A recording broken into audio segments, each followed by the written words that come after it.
University is starting back soon, so many of my friends started moving back to town. I am 17 female, live in a house with 5 friends. I wasn't born in the UK but moved here with my parents when I was 17.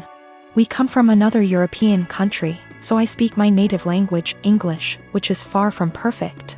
I've been learning Spanish and English since I was little, and my Spanish is better than my English. I don't have an obvious accent in English, people just assume that I am Canadian.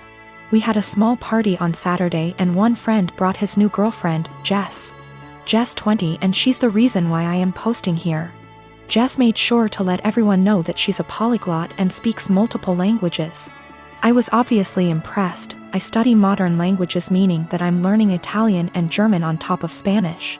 And obviously I asked what languages she speaks: Spanish, Japanese, Arabic, my native language, German, Korean, and French. I told her how impressed I was and carried on with my evening. I had a short phone call with my mom, whom I obviously speak to in my native tongue, and I went out of the house to talk to her. Jess was out in the garden and heard my conversation, and she corrected me on my pronunciation. I told her that she was in the wrong and she insisted that she knows better. I didn't fancy getting into any arguments, so I ignored her and went back inside saying whatever. Later, I bumped my head and swore loudly in Spanish. I tend to code switch a lot when drunk, and she corrected my pronunciation, which was funny because it was her who was incorrect. I ignored her again. A while later I wanted my friend, who is from Spain, to hand me something, but I forgot how it's called in English. So I said, "Hand me Spanish word, please," knowing my friend would understand. Jess decided to correct me again, using completely incorrect word. My friend and I looked at each other, and me being drunk, I lost any self-control I had. I spoke to Jess in Spanish asking her what the hell she thinks she's doing. And she looked at me telling me that my Spanish was so wrong that she didn't understand a word. It wasn't, but okay. So I told her the same thing in my native tongue, to which she replied with the same thing. I laughed at her and told her it's my native language and she really shouldn't lie about being a polyglot and correcting people when she doesn't actually speak those languages. She was fuming.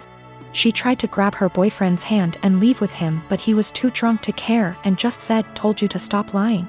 I don't know how she got my number, but she called me this morning screaming what an asshole I am to humiliate her like that, and if she knew I spoke the language, she wouldn't have corrected me.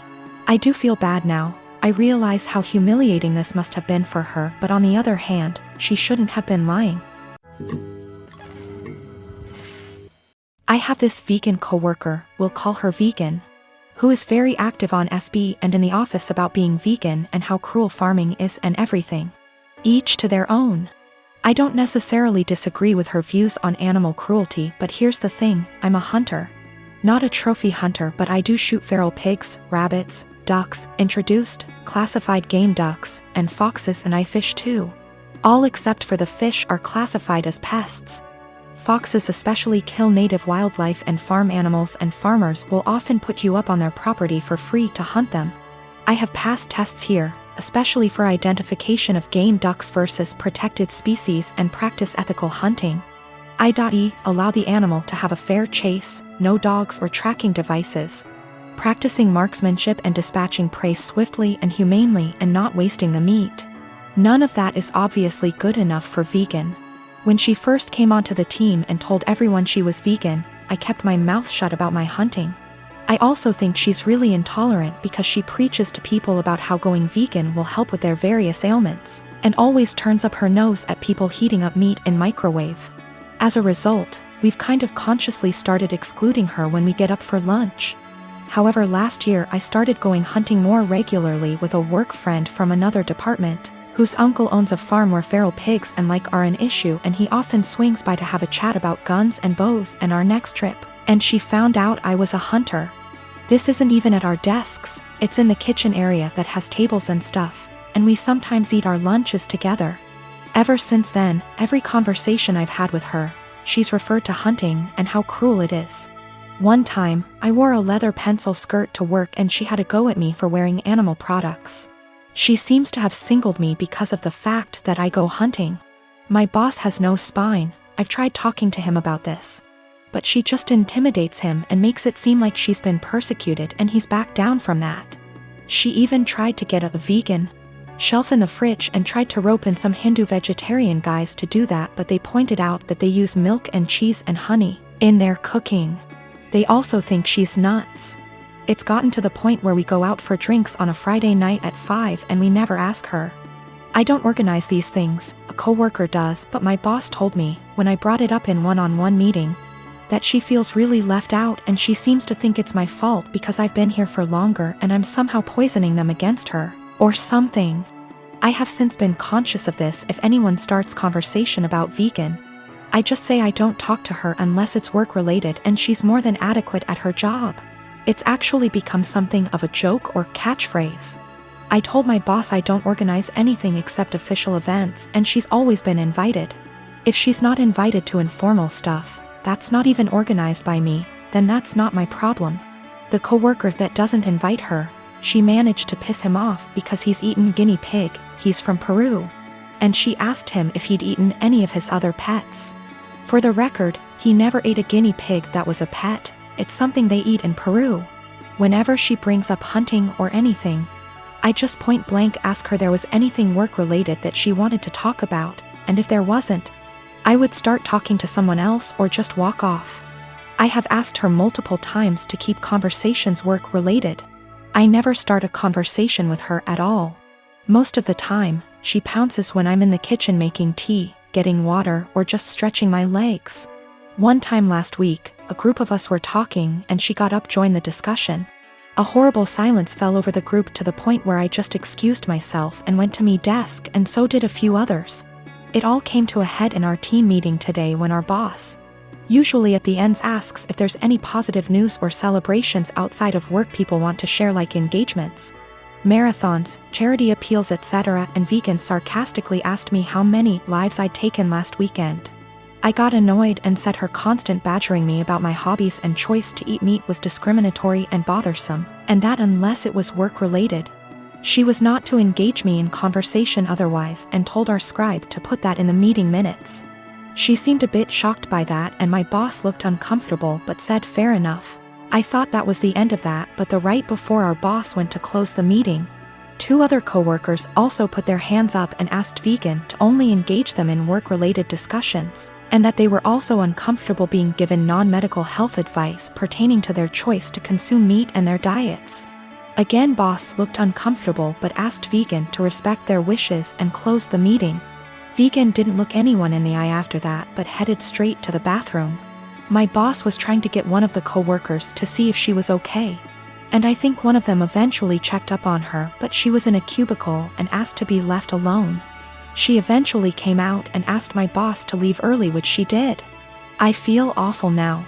She embarrassed me in front of my team with the lives taken comment, so I pushed back, but I am caught between not wanting her to miserable and not wanting anything to do with her at all. A few of my coworkers and I ended up in a proactive conference call after this with HR, who basically said that always been subjected to unwanted advice and jabs about eating meat was not okay. But some mediation was in order to ensure cut the tension in the workplace. The HR rep then called my boss, who explained what happened in the team meeting and complaints that we'd made one-on-one etc., but then he went into a meeting room and didn't hear the rest of discussion. I don't know what to do, assuming she comes into work tomorrow, or if I should even talk to her at all. My sister and her husband have been struggling with infertility since they got married 12 years ago. They've tried absolutely everything, from medical to spiritual, but unfortunately, nothing works. Now that she's approaching late 30s, they're starting to look into adoption, but it's also been a slow going, since their financial condition isn't exactly stable from multiple rounds of fertility treatments they went through. I can only imagine the struggle, and I sympathize with her. But the stress this situation is bringing her and her husband honestly puts a strain on our relationship. My husband and I lost our best friends, Mason and his wife, Kate, 2 weeks ago in a horrible car accident. They left behind their son Pete, who isn't even 2 yet. It was so sudden and so heart-wrenching. We're still grieving, which lowers out contact with a lot of people, including my sister and Bil. Our main concern right now is ourselves and Pete, whose custody has come to us because we're both his godparents, actively engaged in Pete's life since his birth. And because Mason and Kate have neither left a will nor have immediate living relatives who can take him in, we've decided to adopt Pete as soon as we can stomach the process. My husband and I never planned on having kids, and even if we did, this is absolutely not the way we want to go about it. The situation is far from ideal, but we're starting the adoption process yesterday, for Pete's safety if nothing else. We broke the news to our extended families and friends, letting them know that my husband and I won't be very available for a little longer because of this. I know my sister and brother-in-law will have something to say about this. I'm prepared for a few heated text messages or voicemails. However, I didn't expect them to turn up on our doorstep, crying about how unfair it is that we were given everything they wanted, and how we didn't deserve to be parents because we didn't go through what they had to. I've never seen my husband so angry before. He's usually very mild and gentle, but recent events have stretched our patience to the limits. We kicked them off of our porch, and I told my sister before she left that since our pain inconveniences her so much, I won't have her around me and my family at all anymore. I know she made a fuss about it, and now everyone has something to say to us. We turned off our phones, so we don't know which ones are cursing us and which one aren't. I know some did //are. My husband and I are both in pain and grieving, and we can't trust ourselves to be objective. For the sake of disclosure, my husband and I are both men. No, this is not a case of homophobia. My sister, for all her fault, was the first person to accept me for who I love. I am a 36-year-old female, and I have always been into jewelry. I used to own a variety of jewelry sets, but due to unfortunate circumstances, most of them had to go so I could afford rent after I lost my job. My husband never got lucky to land a job since 2013. Thankfully now I have a stable job that gets us by from month to month. I also kept one set of jewelry which is the most valuable whether momentarily and / or sentimentally, since it's part of family heirloom. The set includes a pair of earrings, a bracelet and a necklace. All gold material, and again they are worth decent amount of money. My brother-in-law has been with then-girlfriend for 10 years and they recently got married. It was a huge deal for the family. My husband wanted to get them a decent wedding gift and tried borrowing money from friends and neighbors but got turned down.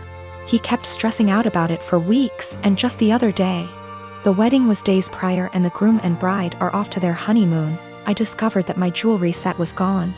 I freaked after my husband nonchalantly said he gifted it to his brother's wife as a wedding gift. I was fuming. I asked how could he, and he replied that he had no money and nothing of value to give the newlyweds, and besides that set has been sitting in the closet since July 2019 and I never wore any piece of it, so he figured I'd forgotten about it, but he said he'll figure a way to pay me, or get me a similar one once he starts working, but I very loudly told him absolutely not and gave him 3 days. Just 3 days to return the set or I'll stop paying for everything in the apartment. He looked puzzled like he couldn't believe I was serious. He said he doesn't want to cause an issue, but I said it's already there, and if he doesn't want issues all he has to do is contact his brother or his wife and retrieve the set or go get it himself.